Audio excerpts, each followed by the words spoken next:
Comme on l'a fait, il faut un adaptateur de contrôle, il faut être en constante téléphonique avec différents tours de contrôle pour suivre l'évolution du ballon. Ce serait quand même dommage qu'on se crache à cause de nous. Et puis ensuite, ma foi, le ballon est lancé et puis Gilles va vous expliquer un petit peu la démarche stratosphérique, le pourquoi du comment, le fonctionnement de l'expérience plasma. Et puis je reviendrai un petit peu après sur le lien avec justement le plasma, les engins non conventionnels, différentes explications. Alors oui, bon, vous allez dire, tiens, on va parler d'engins bizarres. Donc moi je vais vous parler tout simplement de plasma, lié effectivement à des phénomènes peut-être atmosphériques et autres. Enfin, peu importe. Le but de l'opération sur les câbles, entre autres Stratos 2014, c'était de mettre devant une caméra HD l'effigie justement l'emblème des opérations sur les câbles, c'est un petit sur les câbles tout simplement. Et il faut savoir que sur YouTube, vous trouvez la pelle des vidéos dans ce genre. Il y a eu Félix, c'est un Allemand qui a battu le record justement dans la stratosphère à 39 mm d'ailleurs. Il a sauté d'une nacelle, transporté par un ballon rempli d'hélium, et donc une chute de 9 km, de 9 minutes, simplement pour une marque, Red Bull, voilà. Il y en a d'autres, c'était GoPro et ainsi de suite. Donc effectivement, c'était une forme de promotion des opérations sur les câbles, mais lié à ça, justement, voilà, le chef de projet m'a demandé si je voulais faire une expérience embarquée comme je disais. Donc un ballon sonde, c'est quoi? Vous savez tous que les ballons sondes sont utilisés dans la météo, donc avec chaîne de démesure, prise de température, prise de pression, tout ça, ce sont des paramètres très importants pour la météorologie. D'accord? Sorti de là, moi je me suis dit c'est bien, mais tout le monde le fait, ça c'est connu depuis une cinquantaine d'années, il y a du amateur aussi. Moi je vais faire évoluer un arc électrique. Qu'est-ce qu'un arc électrique? Vous voyez l'éclair tout simplement. Avec la pression, il faut savoir que justement il évolue d'une manière assez différente. Le canal conducteur, je vais vous faire l'expérience, comme ça sera rapide. À pression atmo, au niveau de la mer, on va dire 1013 hectopascal, il a la forme d'un trait lumineux blanc. Voilà. Et arrivé justement à une pression assez basse, du genre 30 mm ou 28 mm, eh bien on trouve quelques dizaines d'hectopascales. Ça veut dire qu'il n'y a presque plus de molécules, presque plus d'air. Donc les électrons sont libres, ils vont se déplacer dans tous les sens, et on va avoir une espèce de brume lumineuse qu'on appelle le plasma. C'est le quatrième état de la matière. Le quatrième état de la matière, vous connaissez les trois états fondamentaux, solide, liquide, gazeux et plasma. Donc entre ces états-là, justement, il y a des transitions de phase, comme on dit, entre solide et liquide, il y a quoi?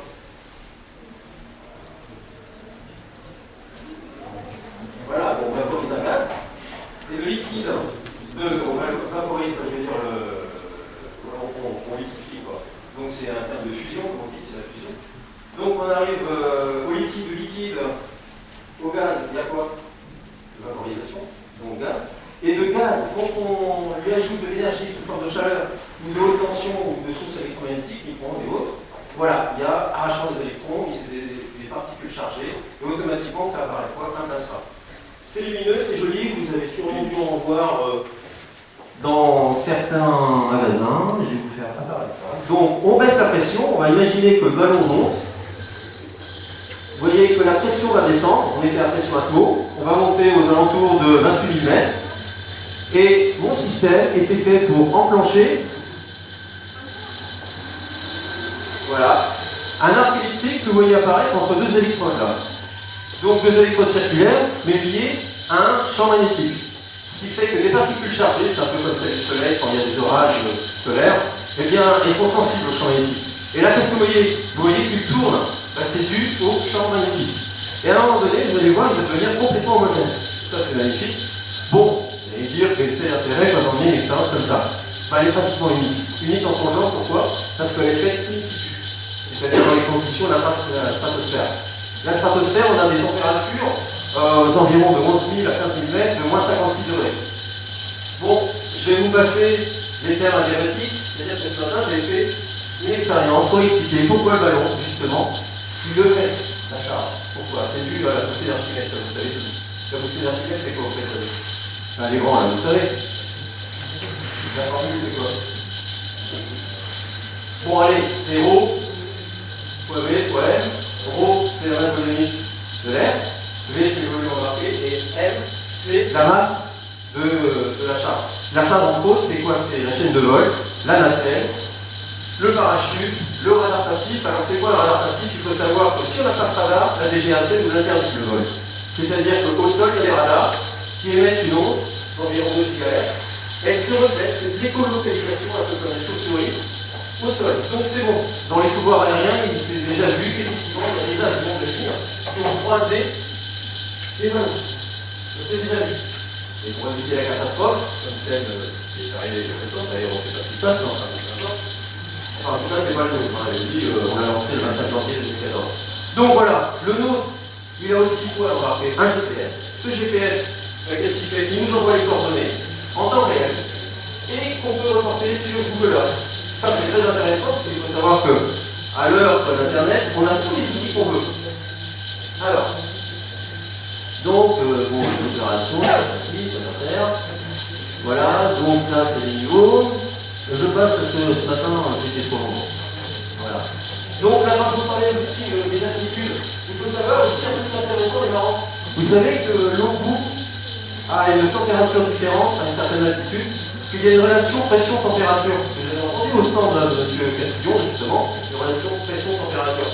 Par exemple, vous mettez en haut du Mont Blanc. Vous allez dire, je n'ai pas ça à faire, je ne vais pas faire bouillir mon eau en haut du Mont Blanc. Mais il faut savoir que, donc au niveau de la mer, c'est du 100 degrés, Mont Blanc, 85 degrés, l'Everest, 72, et à 30 000 mètres, 20 degrés. C'est-à-dire de l'eau à température ambiante, c'est bien vivant. C'est le niveau à partir duquel apparaît la première bulle de vapeur. Il faut savoir que vous, si vous n'avez pas de combinaison pressurisée, vous avez une température interne de votre sang de 37,2, allez, 37,2. Peut-être qu'il faut savoir que votre sang, si vous n'avez pas l'intérêt nécessaire pour pressuriser justement la cage thoracique du système, je veux dire sanguin, mais pas bouillir votre sang. Voilà. Donc, aller à ces activités-là, le fameux détenteur du record de ce que Félix vous explique, c'est un Bob Gardner, voilà, c'est bien. Donc, lui, il avait une combinaison pressurisée. Et donc, son sang n'a pas dit. D'accord? Il faut le savoir. Donc, ça, c'est des petits trucs physiques, on pouvait le refaire, chose que j'avais déjà fait, mais je ne vais pas vous le faire. Alors, le ballon, c'est pareil. Le ballon, vous allez dire, bah oui, mais alors, vous l'avez télécommandé, vous avez radio guidé, vous avez un drone, vous avez quoi? À l'origine, voilà, le ballon gonfle de ce gaz, qui est 7 fois moins dense que l'air. C'est une histoire de densité, tout simplement. Pourquoi il faut léger clair? Parce que 1 mètre cube d'air, c'est quoi? C'est 1 kg. Allez, 1 kg mètre cube. 1 mètre cube d'hélium, c'est combien à votre avis? 7 fois plus léger. C'est 180 grammes. 180 grammes par mètre cube. Et c'est capable d'élever une charge de 1 kg. 1 mètre cube. Déjà, c'est déjà pas mal. Donc on s'en sert depuis très longtemps. Parce que c'est un vecteur de possibilité d'expérience et surtout pour la météo. Donc c'était une expérience qui vous simulait tout simplement le même volume de gaz à l'intérieur, simplement la pression descend, la pression interne ici devient plus forte que la pression externe. Et donc, ce n'est pas le volume qui change, c'est-à-dire que le ballon va s'attendre simplement un peu plus, et de 2 mètres de diamètre, on va passer à 10 mètres de diamètre. Ouais, il peut prendre 5 fois son diamètre. Mais à un moment donné, il y a quoi? Une résistance, une rupture. C'est-à-dire la résistance mécanique du latex. Il va exploser. Ouais, c'est du latex. Voilà le ballon. Le ballon, c'est ça. D'accord? Et il faut savoir que grâce à ces ballons-là, enfin, je veux dire, ils ont tous des références qui nous donnent environ une simulation d'altitude. Donc on savait qu'à peu près aux environs 30 000 mètres, il allait exploser. Voilà, avec la charge dite, parce qu'il y a des calculs derrière tout ça. Et rien de moins sûr, car il y avait des grands vents, des vents de 200 km/h, tous les cisailliers à partir de la haute stratosphère, enfin la basse stratosphère, pardon, la tropopause, c'est-à-dire aux environs 15 000 mètres, il y avait des vents de 200 km/h. On était dans des conditions de vol extrêmes, on était en alerte orange au niveau de l'inondation, donc c'était pas forcément bonjour, mais on l'a fait. Alors voilà, le vol du ballon, c'est ça en gros, avec les altitudes et les pressions en face, vous voyez, l'éclatement du ballon et le parachute qui sert à quelque chose.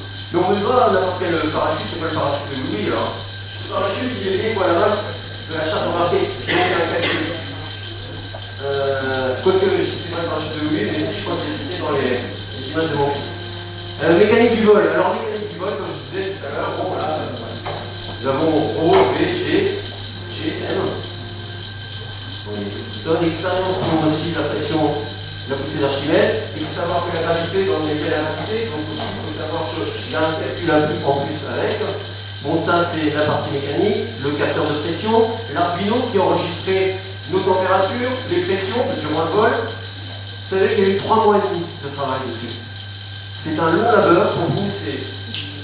Allez, tic-tac, c'est bon, voilà, un truc, ouais, c'est marrant, voilà. Mais en même temps, c'est du travail administratif. On est à peu près une quinzaine dans l'équipe, de staff, comme on dit, de staff, de stratos.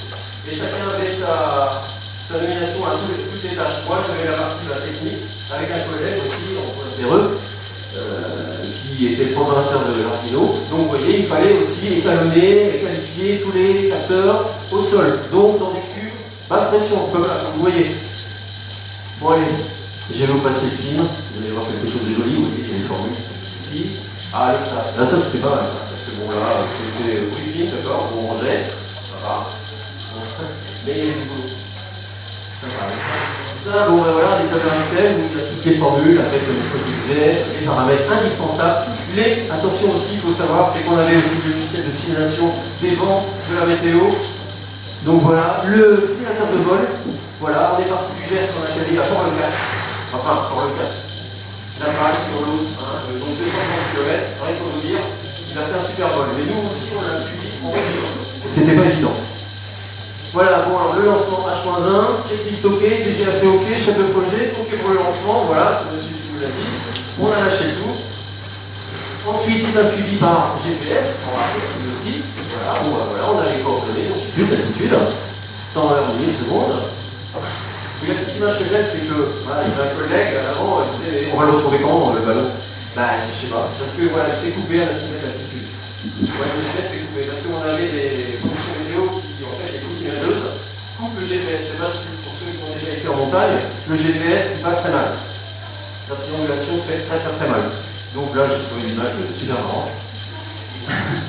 Voilà, donc 2h30 de vol quand même, génial, hein, un gros ballon. Et là, qu'est-ce qu'on voit en dessous là? On voit dans une des images là, ah tiens, c'est quoi ça? Bah, c'est la Méditerranée.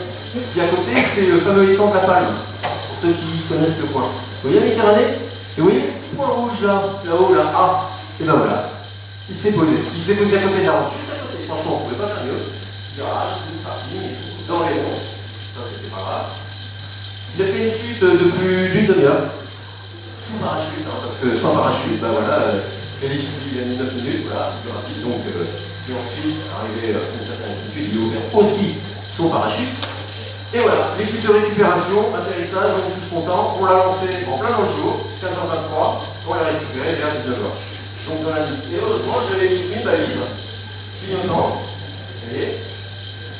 À l'intérieur, qu'est-ce que vous voyez apparaître? Des compartiments, des petites choses sympas, l'Arduino, voilà, ok. Je vais assez vite, hein, parce que je vais pas apprendre encore par le temps. Je vais permettre à 225. Voilà, alors, les données nous ont permis donc de corroborer, parce qu'il faut savoir que le capteur de pression, manque de taux, il ne m'a pas permis d'enclencher la haute tension. Bien. Pourquoi? Bah, c'est qu'à moins 56, il y a des cristaux de glace qui sont montés dans le tube, ici, au niveau du capteur de pression. Ça a cristallisé la membrane de glace, et ça l'a empêché justement d'avoir cette différence de pression. Donc je me suis dit, bon, ben, c'est pas cool, parce que quand on a regardé les vidéos, il n'y en avait qu'une de très jolie, magnifique, que je vais vous montrer. C'est le petit Suricate. Alors lui, il a tout gagné. C'était des amis depuis, donc les opérations Suricate, demandez-en, c'est www.opérationsuricate.fr, voilà. Hein. Bon, j'ai des petits flyers, j'ai aussi des petites cartes à vous donner, si vous voulez. Bon, ben voilà, on a des super images, mais quand même, on a des données en température qui m'ont permis de corroborer l'altitude, parce que je me suis référencé à des trucs officiels. Le CNES, Centre National d'Études Spatiales, a des tablatures. Ces tablatures, ils sont déjà établies depuis 50 ans. Donc on a juste à reprendre les températures qui corroborent une altitude. On avait heureusement encore le capteur de température qui a marché. Voilà, donc 30 000 mètres, vous voyez, 33 000 mètres, pardon. Voilà. Le petit record, sympa pour nous. La conclusion, une équipe, voilà. À côté, ça va marcher, à côté, ça a marché. Voilà, c'est génial. Allez, remerciements à tous. Bon, François, responsable, Christophe Ozop, Delanois Christophe, Antoine Perreux, Valentin, Martin Stéphane, Thomas Gilles, Flavien Valenci, Jacobin, Bertrand Barré, je crois que j'ai tout dit. Surtout, Madame Nadia Pellerin aussi, responsable et directrice de l'antenne universitaire de Gauche, Monsieur Stéphane Pellerin, professeur chercheur. Sinon, voilà, c'est important. c'est les chefs. D'accord. Pardon. Oui, bah voilà, en plus, pardon. Voilà. Donc, on arrive. Vous n'avez pas vu. Non, vous voyez, hein, bon, j'étais honnête. Voilà. Bon, alors, on va regarder ce petit film, si vous voulez bien. Vous attendez ça, en fait. Et puis, on va arrêter l'expérience.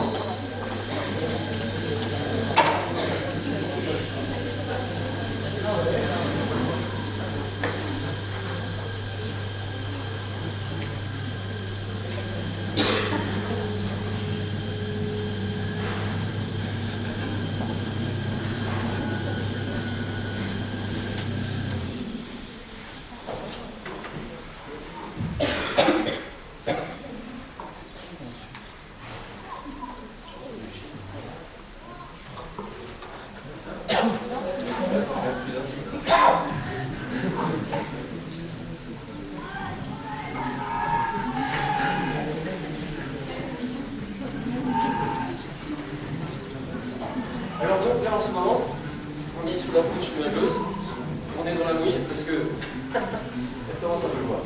Voilà. Donc le ballon il s'élève, hein, on a dansé, voilà, il n'y a pas de pression à se poser, voilà. Mais il est face à une épaisse couche nuageuse dans laquelle il a trouvé un taux d'hygrométrie très très important, ce qui a fait qu'il a trouvé le dysfonctionnement du capteur de pression. Mais ça c'est pas grave.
C'est majestueux, c'est beau, on a l'impression que c'est du coton dessous et puis qu'on a truqué l'image et qu'on s'est baladé au-dessus de la photo. Mais non, pardon. Sauter sur la nuage. C'est.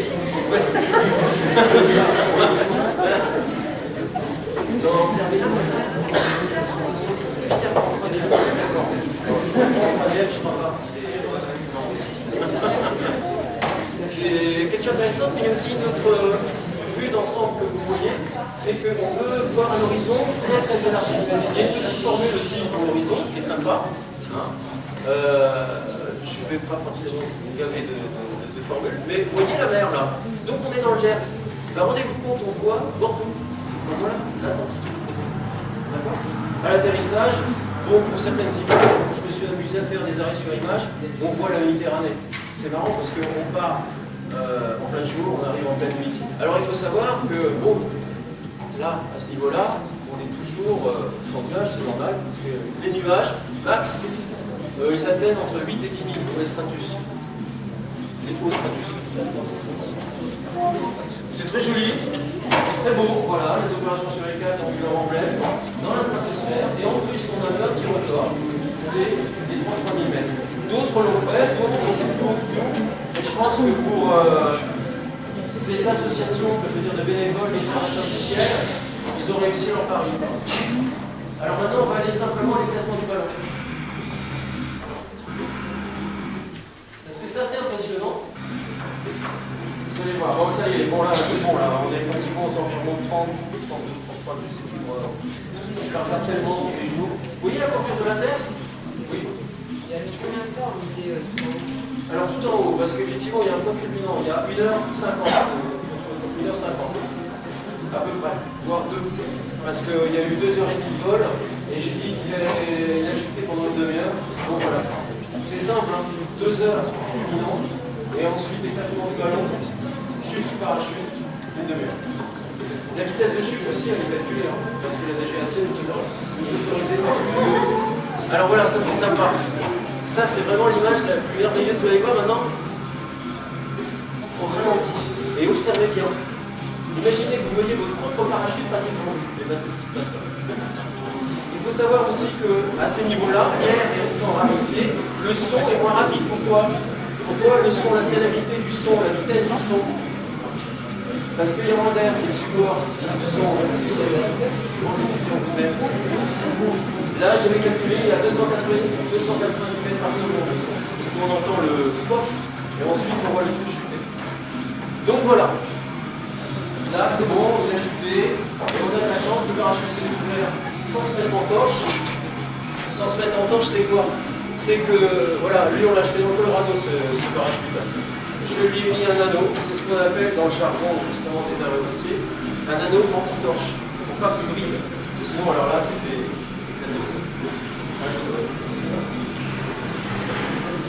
Voilà, ça va. Donc pendant 100 mètres, oui, sur 100 mètres aussi, le parachute ne s'ouvre pas. Pourquoi il ne s'ouvre pas? Arrivé à cette altitude-là, l'air est tellement raréfié, dizaines d'hectopascales, et s'il y a assez d'air, ils sont groupés dans le parachute. Yes. Non, il faut qu'il rencontre une masse d'air encore assez importante, sur 100 à 200, voire 500 mètres, il va chuter, pour enfin se rétablir. Et se balancer tranquillement, au gré.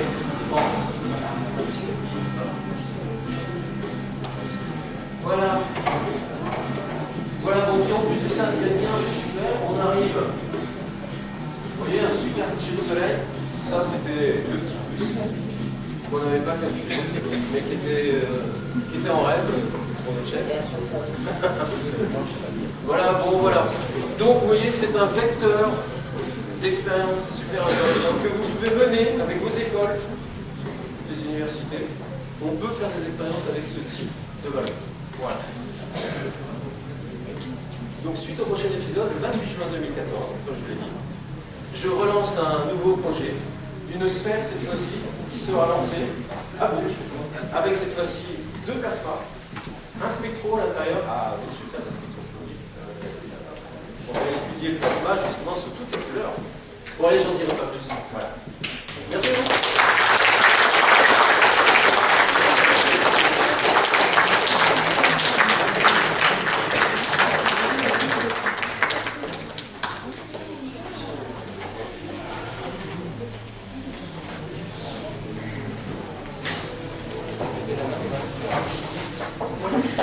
Si vous avez des questions, n'hésitez pas.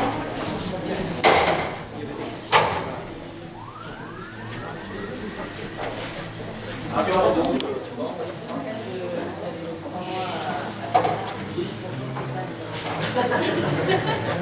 Oui, on a pouvoir vous éclater, quoi. Non.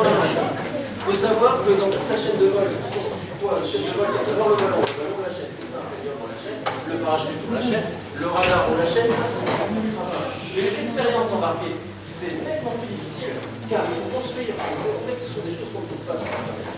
De plus en plus, des kits électroniques se font, oui, mais ils sont pas encore en poids. Donc j'ai dû fabriquer un circuit électronique pour ma capture de pression, pour faire la de pression, pour ensuite qu'il agisse sur un étage haute tension.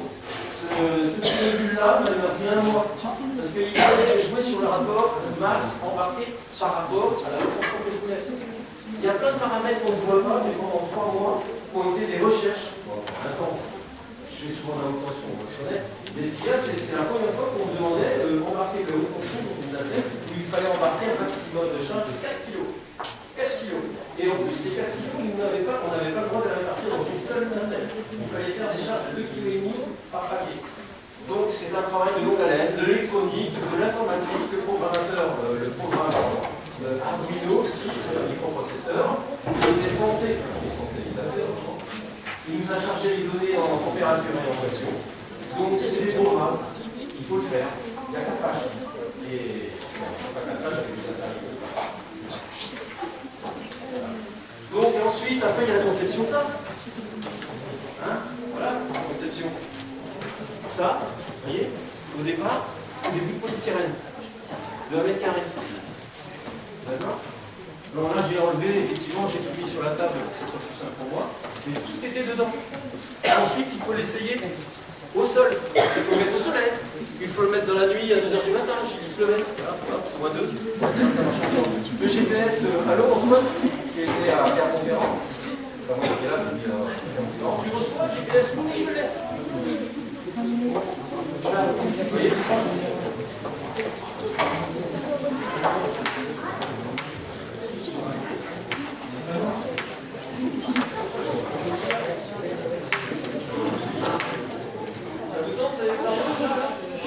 28 juin, si vous voulez, donc c'est bon. Non, mais c'est vrai, on relance une expérience de physique suivie par un docteur et sciences.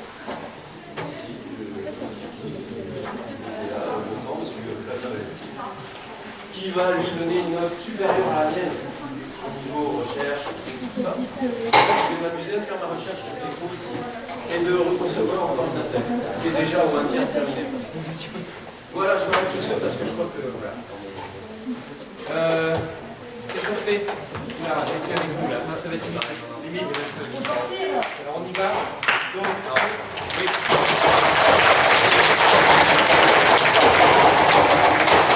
On a amené tous les stacks de gants et les vêtements sont sur des tables dans le hall.